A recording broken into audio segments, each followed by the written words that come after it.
మీ అందరికీ మరొకసారి షలోం. మన మధ్యలో బాలకృష్ణ అని ఉన్నారు. ఏం పేరు? బాలకృష్ణ. అయితే యాక్చువల్లీ నా సాక్ష్యం చెప్పాలి, సాక్ష్యం చెప్పాలి, చెప్పడం రాక నేను చెప్పాల్సి వస్తుంది. అయితే అంటే మందు కదా, మందు తాగడం వల్ల కొన్ని రోజులు వాళ్ళ భార్య పుట్టింటికి వెళ్ళిపోయింది కదా. మళ్ళీ దేవుడి దయ వల్ల వచ్చింది. మేము ప్రార్థన చేశాం. వీళ్ళ అమ్మగారు వచ్చి, గ్రూప్ అమ్మగారు మా కోడలు రావాలని ప్రార్థన చేయండి అంటే ప్రార్థన చేసినప్పుడు నేను ప్రార్థన చేస్తుంటే నా చనిపోయిన మా భార్యకి దర్శనం వచ్చింది. ఇక్కడే ఒక బ్రిడ్జ్ ఇలా ఉంది, ఇలా కలుస్తున్నట్టు చూపించారు. గోదావరి బ్రిడ్జ్ మరి ఏదో తెలియదు, మొత్తానికి బ్రిడ్జ్ విడిపోయి ఉన్నాయి, ఇలా టచ్ అవుతున్నట్టు చూపించింది. కానీ దర్శనం చెప్పిన 2 సంవత్సరాలకి వీళ్ళ భార్య కాపురానికి రావడం జరిగింది. 2019 అనుకుంటూ వచ్చింది. ఏ వాళ్ళు ఎప్పుడు వచ్చారు? 18 19 గుర్తులేదా? ఓకే, 2 సంవత్సరాల తర్వాత రావడం జరిగింది. అయితే ఈ తాగుడు అనేది కొంచెం ఆయన చాలా బాధ పెట్టడం, ఇబ్బంది పెట్టడం. అయితే అప్పట్లో మనం ప్రార్థన చేసినప్పుడు దురాత్మలు ఆయనను ఏం చేశారంటే ఏవో పాటలు, ఏవో మాటలు, ఏవో వినిపించేది. మళ్ళీ ప్రార్థన చేసిన తండ్రి, అప్పుడు నేను చాలా బాధపడ్డాను. కానీ ప్రార్థన చేస్తున్నాము, ఈయనకు ఆ అలవాటు నుంచి ఆయన దురాత్మలు పీడిస్తున్నాయి, దాని నుంచి విడుదల పొందుతలేడు అని చాలా బాధపడ్డాను. అయితే మొన్న 2023 శృంగధ్వని పండుగ రోజు పరలోక తండ్రి ఒక అనౌన్స్మెంట్ చేసింది నా ద్వారా, నా నోటి నారు, ఇక నుంచి ఎవరైనా దురాత్మలచే పీడింపబడుతున్న వారు, మంత్రాలు, చేతబడులు, బాణములు ఏవైతే ఉంటాయో దురాత్మలచే, అది తాగుబోతే ఏదైనా ఉండొచ్చు, దురాత్మతో పీడింపబడుతున్న వాళ్ళు ఎవరు వచ్చినా ఇక్కడ విడుదల కలుగుతుంది అని పరలోక తండ్రి తెలియజేశారు. తెలియజేసిన తర్వాత చాలామంది వచ్చారు. చాలామంది దురాత్మ నుంచి విడుదల పొందారు. అర్థమవుతుందా? చాలామంది మళ్ళీ దురాత్మలు వాళ్ళ మీదకి రాలేవు, విముక్తి పొంది హ్యాపీగా ఉన్నారు. అదే మాట వీళ్ళ అమ్మగారికి చెప్పడం జరిగింది. కృపమ్మ, అమ్మ ఇట్లాంటి జరుగుతుంటే మధ్యలో వీళ్ళు రాలేరు, మనం కూడా వాళ్ళని టచ్ చేయలేదు. అయితే మొన్న లాస్ట్ మంత్ ఇట్లా జరుగుతుంది, ఈసారి ఖచ్చితంగా దురాత్మలు ఉన్నాయి ఆయన మీద, దురాత్మలే ఆయన తాగేటట్టు చేస్తున్నాయి, ఖచ్చితంగా విముక్తి జరుగుతుంది, రమ్మని చెప్పి చెప్పడం జరిగింది. అలా ఇలా గడి ఒక చెప్పిన ఒక వారం తర్వాత మన సహోదరుడు బాలకృష్ణ రావడం జరిగింది. సో అప్పుడు ఇక్కడికి వచ్చినాక ఇదే టైంలో ప్రేయర్ చేసినాం. మనం సబ్బాత్ కదా, సాయంత్రం పూటనే కదా ప్రేయర్ చేసినాం. దురాత్మలు వెళ్ళిపోయింది. అప్పుడు నాకు 3వ 4వ దురాత్మలు వెళ్ళిపోయినట్టుగా తెలిసింది. ఎట్లా తెలుస్తుంది నాకు అంటే, ప్రతి రహస్యం చెప్తాను. దురాత్మలకు ప్రతి రహస్యం చెప్తాను. ఇప్పటివరకు ఎవరు చెప్పలేని విషయాలే చెప్తారు. గాలి తాకి వెళ్ళిపోతున్నట్టుగా చుమ్ చుమ్ చుమ్ చుమ్ చుమ్ చుమ్ అంటారు. నా బాడీ అంతా ఇట్లా తల నుంచి ఇట్లా తాకుతూ వెళ్ళిపోతున్నట్టు, నేను ఇటు నిలబడతా ఇట్లా తాకుతూ వెళ్ళిపోతున్నట్టు ఇలా నాకు స్పర్శ తాకుతుంది. అట్లా ఒకటేనుకోటి దురాత్మ వెళ్ళిపోయినట్టుగా తెలుసు. అప్పుడు వెళ్ళిపోయిన దురాత్మలు ఇక నుంచి నువ్వు అబ్జర్వేషన్ చేస్తుండో, తాగాలనిపిస్తుందా లేదా చూస్తుందా అని చెప్పింది. చేసిన ప్రేయర్ 1 మంత్ అయింది. 1 మంత్ అయిన తర్వాత మళ్ళీ మొన్న అడిగితే ఆయననే ఫోన్ చేసి, మొన్న సోమవారం ఎప్పుడప్పుడు 31st అంటే 26 27వ తారీఖు వస్తుంది. సోమవారం నాకు 3 గంటల ఫోన్ చేసి, సార్ ఇట్లా నాకెవరో వచ్చి ఇట్లా మాట్లాడుతున్నట్టు, పాటలు ఇట్లా ఏదో వినబడుతున్నాయి, నన్ను ఎవరు ఇట్లా లేపుతున్నారు, బలవంతం చేస్తున్నారంటే నేను ఫోన్లోనే ప్రేయర్ చేస్తా అని చెప్పింది. సరే చేయమని ఫోన్లో ప్రేయర్ చేస్తే ఈయన ఇక్కడ ఉన్నాడు, నేను అక్కడ ఉన్నాను. ఇక్కడికి అక్కడికి సుమారుగా 22 కిలోమీటర్లు ఉంటుంది, 22 కిలోమీటర్లు మా ఇంటికి ఇక్కడికి. నాకు దురాత్మలు అక్కడ వెళ్ళిపోయినట్టు, మళ్ళీ నన్ను తాకుంటా వెళ్ళిపోయినట్టుగా కనబడింది. దురాత్మలు వెళ్ళిపోయినాయి. నువ్వు టెన్షన్ పడకు అని చెప్పి చెప్పింది. ఇక్కడ నుంచి అట్లాంటి వినబడదులే అని చెప్పింది. ఆ రోజు నైట్ ఏం జరిగిందంటే సుమారుగా మధ్యాహ్నం అంటే మిట్ట మధ్యాహ్నం 1 గంటల అట్లా నా మీదకి ఏదో బరువులాగా ఇట్లా గొంతు పట్టేసినట్టు ఛాతి పట్టేసినట్టు అయిపోయింది. సడన్గా నిద్రకి వెళ్ళి లేచిన. ఏంది ఇట్లా అవుతుందని చెప్పేసి లేచి వాష్రూమ్కి వెళ్ళి మళ్ళీ వచ్చిన తర్వాత పడుకొని మళ్ళీ ఎవరో నన్ను పడుకోబెడుతున్నట్టు అయిపోయింది. మళ్ళీ పడుకున్నా. మళ్ళీ బలవంతంగా మళ్ళీ నిద్ర పట్టింది. పడుకున్న నిమిషానికి నిద్ర పట్టింది. మళ్ళీ కొద్దిసేపటికి మళ్ళీ దన్మని లేచిన. మళ్ళీ ఏదో ఛాతి పట్టేసినట్టు ఇట్లా దమ్ము అయిపోయింది. ఏం దమ్ము ఇట్లా అవుతుందని చెప్పి మళ్ళీ లేచి మోకరించి ప్రార్థన చేసి, తండ్రి ఏదో దురాత్మలు అటాక్ చేస్తున్నాయి, దాన్ని తీసేయనని ప్రేయర్ చేసి 1 నిమిషం ప్రేయర్ చేసి పడుకున్నాక కళ పడ్డది. అంటే దర్శనం వచ్చింది. కళ అంటే అందరికి సింపుల్ అయిపోయింది. కళ వేరు, దర్శనం వేరు. ఆ దర్శనంలో ఈయనతో ఒక 4 దురాత్మలు ఇలా వేసుకొని ఉన్నాయి. 4 కలిసి కట్టుగా ఉన్నాయి. అదొక ఫ్యామిలీ అంటే ఆ 4 దురాత్మలు, దానిలో లేడీస్ ఉన్నారు, జెంట్స్ ఉన్నారు. దురాత్మ ఈయనతో గొడవ పడుతుంటే నేను మధ్యలోకి వెళ్ళినా. ఈయన పక్క జరిపేసి. అంటే అర్థమైంది, సోమవారం రోజు ప్రేయర్ చేశాను కదా, ఆ ప్రేయర్ అనేది మధ్యలోకి వెళ్ళడం. ప్రేయర్ చేయగానే అప్పుడు ఈయన పక్క జరిపేసిన అవి ఇట్లా కలిసి కట్టుకు ఉన్నాయి. అమ్మో అసలు వచ్చిండ్రు అని ఆ 4 ఒకటేసారి ఇంత పైకి లేచి నా మీద పడడానికి నేను వెంటనే పక్క జరిగిన. అవి కింద పడి మళ్ళీ లేచి మళ్ళీ ఏం చేసిన, మళ్ళీ పోయేసరికి మళ్ళీ పైకి లేచినాయి. మళ్ళీ 4 ధళ్ళు కింద పడ్డాయి. మా పక్క జరిగిన కింద పడి ఇంకా లేవలేవాలి. అలా కలబడ్డా. దాని అర్థం చెప్పిన. 2 సార్లు నా మీద అటాక్ చేసినాయి, 2 సార్లు నేను తప్పించుకున్నా. అవి కింద పడి మళ్ళీ లేవలేదంటే దాని అర్థం ఏంటంటే మళ్ళీ నీ జోలికి రావు. ఆ 4 దురాత్మలు నీ జోలికి రావు. ఈయనతో గొడవ పడుతున్నాయి దురాత్మలు. అంటే లోపలికి రావడానికి ప్రయత్నం చేస్తున్నాయి. అవి రాకుండా మొత్తానికే వదిలేసి వెళ్ళిపోయినాయి. అవి ఇంకా నీ జోలికి రావు. ఆ 4 దురాత్మలు నీ జోలికి రావు అనేది నేను తెలియజేస్తాను. అర్థమవుతుందా? ఇది నేను కరెక్టా కాదు? నీకు జరిగింది, ప్రార్థన చేసినాం. అయితే ఆత్మలు కనబడవు, నీకు ఆత్మలు కనబడవు, నాకు కనబడుతుంది. నాకు తెలియజేస్తారు తండ్రి కాబట్టి ఆత్మలు అనేటివి వెళ్ళిపోయాయి. అర్థమవుతుందా? కఠినాతి కఠినంగా ఏ వ్యక్తి అయినా మూర్ఖంగా ప్రవర్తిస్తున్నాడు అంటే క్యాజువల్గా బ్రతుకుతున్న వ్యక్తి వేరు. ఒక దురాత్మ కానీ 2 దురాత్మలు కానీ అనేక దురాత్మలు ఆయన మీదకి వచ్చినప్పుడు అతను తన జీవన విధానాన్ని, జీవన శైలిని కోల్పోతాడు. అర్థమవుతుందా? మొత్తం కోల్పోయి అవి ఏమేమి చెప్తూ ఉంటాయో దురాత్మలు అదే చేసుకుంటూ వెళ్తారు. మనకు తెలియదు, మనం ఏం మాట్లాడుతున్నామో తెలియదు, మనం ఏం చేస్తున్నామో తెలియదు. మనం అనుకుంటామో నేను కరెక్టే చేస్తున్నాను, అందరూ చేస్తున్నట్టే మనం చేస్తున్నాం కదా, అందరూ కొట్లాడుతున్నాడు మనం కొట్లాడుతున్నాం కదా, అందరు పాపం అందరు చేసిన అనిపిస్తుంది. కానీ అవి దురాత్మల ప్రభావం అని 100% మనుషులకు తెలియదు. 100% తెలియదు. దురాత్మ నీ మీదకి వచ్చి ఏమి చేయిస్తుంది, ఎట్లా మాట్లాడిస్తుంది, ఎలాంటి పాపాలు చేయిస్తుందని ఏ వ్యక్తికి తెలియదు. ఈయనకు కూడా తెలియదు. అంటే బలైపోయినట్టే, దురాత్మలకు బలైపోయినట్టే. అర్థమవుతా? మనం ఉన్నాం కాబట్టి మన దగ్గరికి రావడం వల్ల, ఇక్కడికి రావడం వల్ల మనం ప్రేయర్ చేయాలి. దేవుడు ప్రామిస్ చేశారు. అర్థమవుతుందా? ఉదాహరణకి మీకు ఒక విషయం చెప్తాను. ఏలియా టైంలో ఏలియా టైంలో ఒక సంఘటన జరుగుతుంది. ఏంటిదంటే ఏలియాకి పరలోకపు తండ్రి ఒక విషయాన్ని చెప్తారు. ఏమని?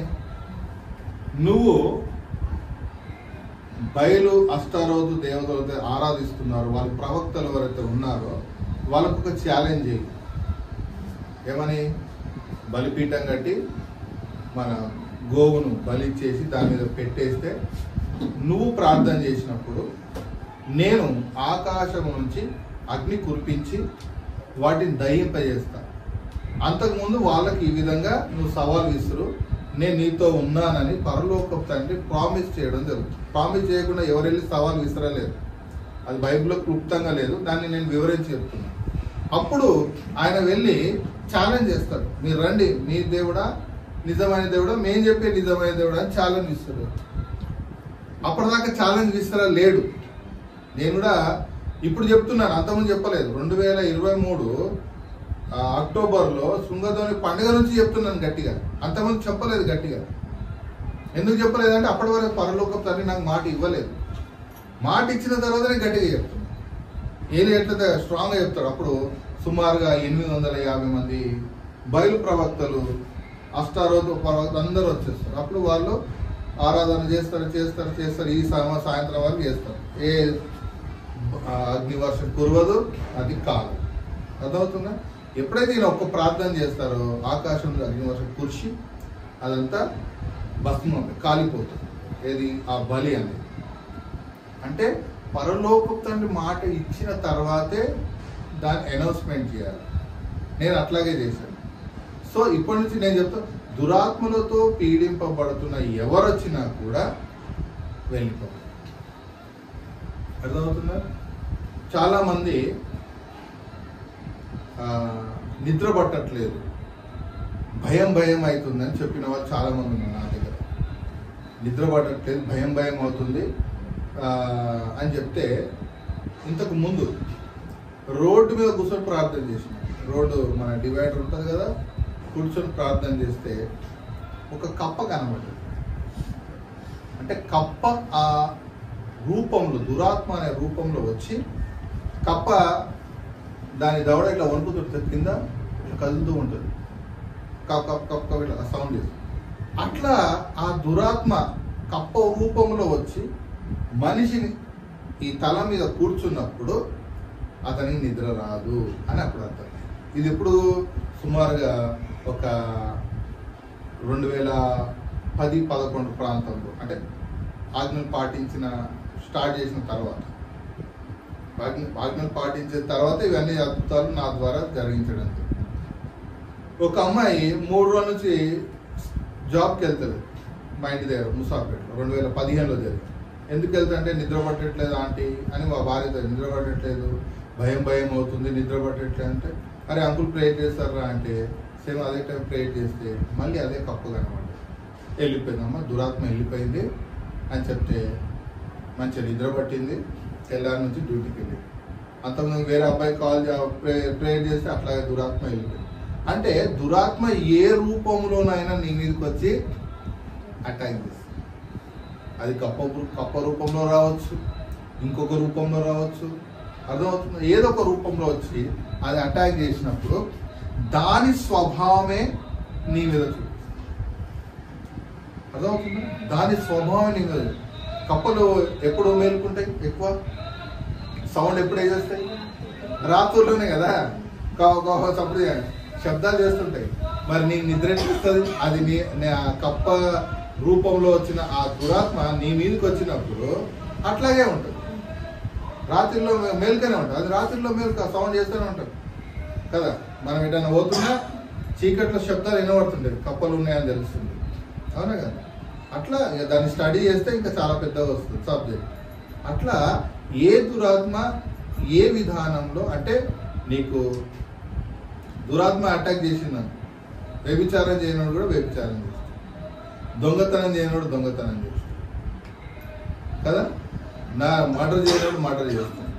అంటే ఒకసారి దానికి పాపానికి ఎప్పుడైతే నువ్వు అంటుకుంటావు, అంటే చెయ్యాలి అప్పటి వరకు ఆ పాపము అంటుకో, ఆ వ్యక్తి కామన్గా పాపాన్ని అంటుకోడు. ఎప్పుడైతే అంటుకుంటాడో అప్పుడు నీకు తెలియకుండానే నీ లోపలికి దురాత్మ ప్రవేశించడం జరుగుతుంది. అప్పుడేమవుతుంది అంటే ఇంకా దాంట్లో అదే కోణంలో వెళ్ళిపోతుంది. ఇప్పుడు పాపం చేయడానికి అవకాశం వస్తుంది, ప్రతి ఒక్కడికి వస్తుంది, రాదు అనేది ఎవరికి రాదు. ఎప్పుడైతే ఆ పాపాన్ని, సపోజ్ ఒక వ్యభిచారిని మనం ముట్టుకున్నాడు అనుకో, ఆ వ్యక్తి పాపాన్ని ముట్టుకుంటే పాపం చేసినట్టే కదా, అవునా కదా. భార్యను తప్ప ఇంకెవరిని ముట్టుకున్నది పాపమే. అప్పుడేమైందంటే దురాత్మ అటాక్ చేసి ఇంకా పాపంలోకి తీసుకెళ్తారు. ప్రకటన కదా చివరి అధ్యాయంలో ఏముంటుందంటే పాపం చేసిన వాళ్ళు ఇంకా పాపం చేయని అంటే పాపము అంటుకున్నావా అది కంప్లీట్గా తీసుకెళ్తుంది. అర్థమవుతుంది? అట్లాగే ఇప్పటి వరకు జరుపుకుంటూ వచ్చింది. కొంచెం పాపం చేస్తే పూర్తిగా పాపంలోకి వెళ్ళిపోతుంది. అందుకనే పాపానికి భయపడాలి. ఫస్ట్ దేవుని భయపడితే ఆటోమేటిక్ పాపం నుంచి పరిగెత్తాలనే భయం పుడుతుంది. అమ్మో నేను ముట్టుకోను అనే భయం పుడుతుంది. నువ్వు పాపాన్ని అంటుకొని ఉంటే పాపం చేస్తున్న సంగతి నీకు తెలియదు కదా, నీ కుటుంబానికి కూడా తెలియదు. కుటుంబానికి కూడా తెలియదు. ఎట్లా తెలియాలంటే ఇప్పుడు ఈ తెలంగాణలో ఎక్కువ మందు తాగడం అన చాలా మంది లేడీస్ కూడా తాగుతారు. భర్తకు వచ్చి వాళ్ళు కూడా తాగడం అంటే పాపం చేస్తున్నాం అనే సంగతి కూడా గ్రహించుకోలేదు. భార్య భర్తల విషయాలకు ఎన్నో రకాల పాపాలు కూడా జరుగుతాయి కానీ తెలియదు. అవన్నీ రహస్యాలు, అవన్నీ చెప్తాను నేను. అవన్నీ ఎలా పాపాలు జరుగుతాయి అనే ప్రతి అంశాన్ని చెప్తాను. దురాత్మలు ఎన్ని రకాలుగా మనిషిని మోసం చేశాయి ఇప్పటి వరకు.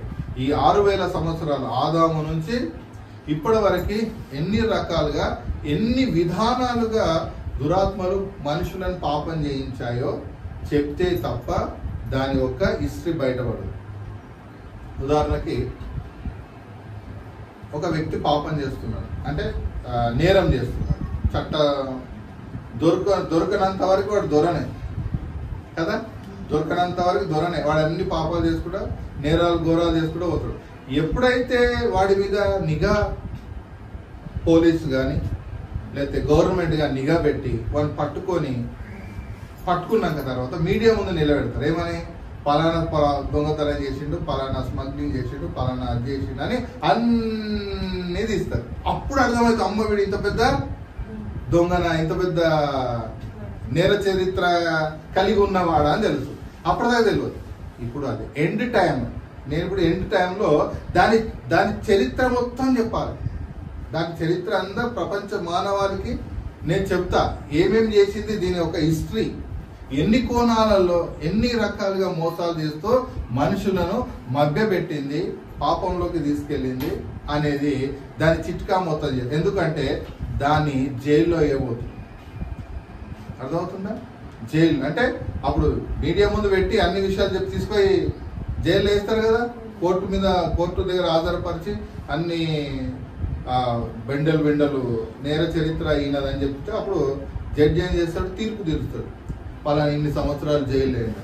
అట్లాగే ఇప్పుడు కంప్లీట్ నేర చరిత్ర మీకు అందరికి చెప్పి మనం ఏం చేయబోతున్నామంటే దురాత్మను, దాని సంతానాన్ని, దాని సైన్యాన్ని 1000 ఏళ్ళు బంధించబోతున్నాం. ఎక్కడ? పాతాళ లోకంలో 1000 ఏళ్ళు. అంటే అర్థమైంది జైల్లో వేయబోతున్నాము అని అర్థం. భూమి మీద దురాత్మలు ఉండవు. అంటే చీకటి సంబంధమైన ఏది భూమి మీద ఉండదు. ప్రపంచమంతా వెలుగుమయం అయిపోతుంది. వెలుగుమయంలోనే పరలోకపు తండ్రి 1000 ఏళ్ళు పరిపాలించబోతున్నారు. అర్థం? ఉంటే ఎవరు ఉండాలి? పరలోకపు తండ్రి పరిపాలించాలంటే తండ్రే ఉండాలి. చీకటి ఉండకూడదు, దాని సంతానం ఉండదు. అన్నిటిని బంధించిన తర్వాత అప్పుడు పరలోకపు తండ్రి 1000 ఏళ్ళు ఈ యొక్క ప్రపంచాన్ని ఏలబోతున్నారు. ఈ మాటలు భూమి మీద ఎవ్వరు చెప్పరు, దర్శనం ఒక్కడే చెప్తారు. విషయం అర్థమవుతుందా? ఎవరు చెప్పరు, ఎవరు చెప్పడానికి రైట్స్ లేవు. ఆ కాలాల్లో ఆ ప్రవక్తల ద్వారా, ఆ మనుషుల ద్వారా పరలోకపు తండ్రి కొన్ని విషయాలు చెప్పడం జరుగుతుంది, నడిపించడం కానీ. అట్లాగే నా ద్వారా ఇవన్నీ జరగబోతున్నాయి, జరుగుతున్నాయి, జరగడం ప్రారంభమైంది. అర్థమవుతుందా? జరగడం అనేది ప్రారంభమైంది. 2060 నాటికి ఈ ప్రక్రియ నడుస్తూ ఉంటుంది. దురాత్మను బంధించడం, పాతాళ లోకం తీసుకెళ్ళి బంధించడం అంతా జరిగిన తర్వాత క్లీన్ అయిపోతుంది. అప్పుడు పరలోకపు తండ్రి 1000 ఏళ్ల పరిపాలన రాబోతుంది. 1000 ఏళ్ల పరిపాలన ఎట్లా ఉంటుంది, ఏ విధంగా ఉంటుందో అన్ని విషయాలు చెప్తా.